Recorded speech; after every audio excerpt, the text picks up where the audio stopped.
Doug, never in a million years would I have thought that so much went into building one of your HE&M saws. This facility is very impressive.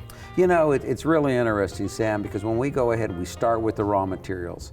And then after we go ahead and cut it, we obviously cut it on a HE&M saw, then we machine it, we weld it, we deburr it, we paint it, and then it comes to our other facility, and then we go ahead and we assemble it, you know, and everything starts from a design and 3D modeling system. And with that 3D modeling systems, our engineers design it, then they put on a VR headset into it. They can go ahead and look at, take it apart, make sure everything's going to fit right. After it's designed, once again, then we go through the process of building it, cutting it, machining it, welding it, painting it, assembling it.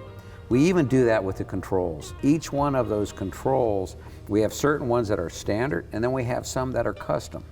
So we can go back and forth, and our equipment goes all over. I mean, it's all through North America. We have equipment all the way around the world. Everything from military installations to people building giant skyscrapers like the Freedom Tower. So many different things that we've done. We build saws that have cut up bombs for disarmament. You think originally it's just a saw. It just cuts. Mm-hmm.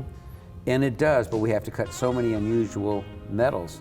We've cut coining material, which is interesting for making coins. It's so impressive to see the raw material out there, the massive pieces of raw material, some of them being so thick and heavy, and you take that and you make these huge saws out of it.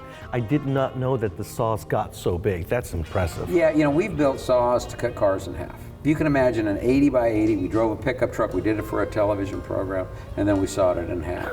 But the really cool thing is not only do we build the saws, but we build the material handling.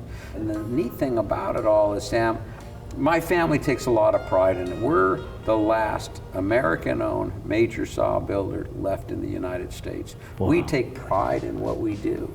That's we build important. a quality product. It means a lot to us, it means a lot to our employees.